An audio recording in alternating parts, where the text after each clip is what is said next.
तो आज इस वीडियो से समझते हैं कि ये ट्यूबरकुलोसिस यानी कि टीबी कैसे होता है और ये इतना खतरनाक क्यों है। सबसे पहले ट्यूबरकुलोसिस एक लंग का इन्फेक्शन है जो एक बैक्टीरिया यानी कि माइकोबैक्टीरियम ट्यूबरकुलोसिस करता है। तो अब हम बात करते हैं कि ये ट्यूबरकुलोसिस एक पर्सन से दूसरे पर्सन में कैसे होता है।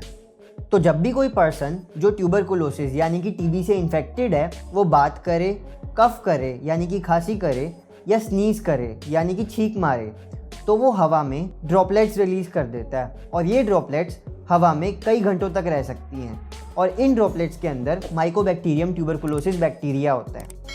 अब जब एक नॉर्मल पर्सन इन ड्रॉपलेट्स को इनहेल कर लेता है तो उस नॉर्मल पर्सन को भी टीबी हो जाता है। स्पेसिफिकली अगर एक टीबी से इन्फेक्टेड पर्सन आपके मुंह पे छींक दे या खांस दे तो उससे टीबी होने के चांसेस बहुत ज़्यादा होते हैं। अब हम बात करेंगे इसकी पैथोजेनेसिस की कि ये कैसे होता है। तो नॉर्मली क्या होता है कि जो हमारे आसपास हवा है इसमें बहुत सारे बैक्टीरिया या माइक्रोब्स होते हैं और जब हम इनहेल करते हैं यानी कि सांस लेते हैं तब ये बैक्टीरिया और माइक्रोब्स हमारे अंदर जाते हैं, लेकिन हमारी इम्यूनिटी इनको मार देती है और इसी वजह से हमें इन्फेक्शन से बचाती है। लेकिन माइकोबैक्टीरियम ट्यूबरकुलोसिस के केस में ऐसा नहीं होता। तो चलो एग्जाम्पल लेके समझते हैं। तो सपोज राहुल को टीबी है और राहुल ने हवा में छींक मार दी। अब साहिल भी वहीं पे खड़ा था और साहिल ने वो हवा इनहेल कर ली। तो अब माइकोबैक्टीरियम ट्यूबरकुलोसिस बैक्टीरिया जो राहुल के ड्रॉपलेट्स में रिलीज हुआ था वो साहिल के ब्रोंकाई से होते हुए लंग्स में चला जाएगा, लेकिन लंग्स में ये मल्टीप्लाई नहीं करेगा, एक इनएक्टिव डोरमेंट स्टेज में पड़ा रहेगा और इसको हम बोलते हैं primary tuberculosis. Generally primary tuberculosis के पेशेंट में कोई सिम्टम नहीं आते या फिर माइल्ड फ्लू लाइक सिम्टम्स आते हैं कि फ्लू हो गया बस। तो अब तक साहिल को प्राइमरी ट्यूबरकुलोसिस हो चुका है और उसको कोई सिम्टम नहीं आ रहे, तो उसको पता ही नहीं है कि उसको प्राइमरी ट्यूबरकुलोसिस है।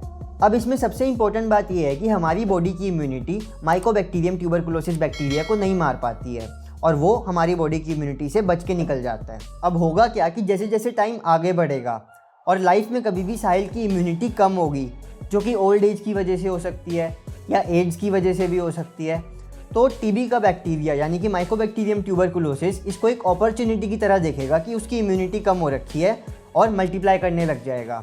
तो एक बार बैक्टीरिया जब हमारे लंग के अपर लोब में मल्टीप्लाई करने लग जाएगा तो ये पल्मोनरी ट्यूबरकुलोसिस कर देगा और वहाँ से बढ़ के ये पूरी बॉडी में फैल के सिस्टेमिक ट्यूबरकुलोसिस कर सकता है, जिसमें हमारे पास एक्स्ट्रा पल्मोनरी ट्यूबरकुलोसिस भी हो सकता है, यानी कि लंग के अलावा और जगहों पे भी फैल सकता है। जैसे कि स्केलेटल ट्यूबरकुलोसिस हो सकता है जिसमें जॉइंट्स इन्वॉल्व हो जाएंगे, या फिर मेनिंजाइटिस हो सकता है जिसमें जो ब्रेन के ऊपर मेनिंजेस होते हैं उनकी इन्फ्लेमेशन हो जाएगी, या गैस्ट्रोइंटेस्टाइनल ट्यूबरकुलोसिस हो सकता है जिसमें बेसिकली इंटेस्टाइन इन्वॉल्व हो जाएंगी।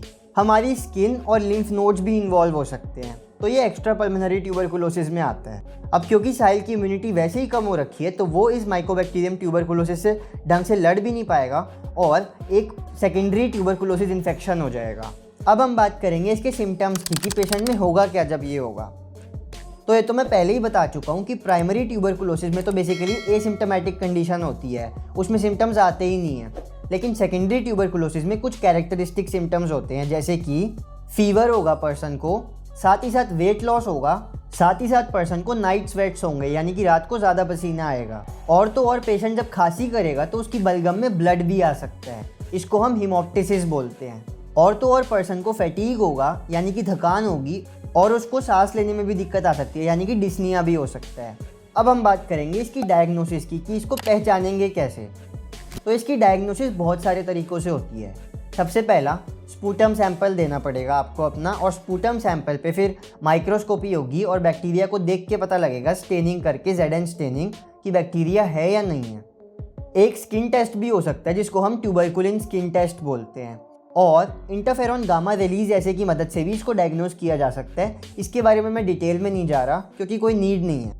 अब एक इम्पॉर्टेंट बात, अगर आपको 3 या 3 से ज़्यादा हफ्ते के लिए लगातार कफिंग हो रही है यानी कि खांसी आ रही है तो आप एक बार अपना ट्यूबरकुलोसिस का टेस्ट ज़रूर करवाओ। अब हम बात करेंगे इसकी ट्रीटमेंट और प्रिवेंशन की।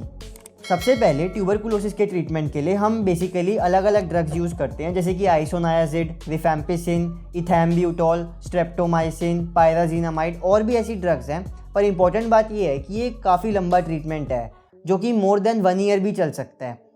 अब बात करें इसके प्रिवेंशन की, तो अगर आपके किसी नोन को या आपकी फैमिली में किसी को ट्यूबरकुलोसिस हो गया है तो आप जल्दी से जल्दी एक डॉक्टर के पास जाएं, क्योंकि डॉक्टर आपको मेडिसिन प्रिस्क्राइब करेगा जिस वजह से आपके साथ रहने वाले को या आपके किसी फैमिली मेम्बर को अगर टीबी हो भी गया है तो आपको टीबी नहीं होगा और आप इससे बच जाओगे। अगर आप मलेरिया के बारे में जानना चाहते हो कि ये क्यों होता है और कैसे इसको रोका जा सकता है तो आप इस वीडियो पे चेकआउट कर सकते हो।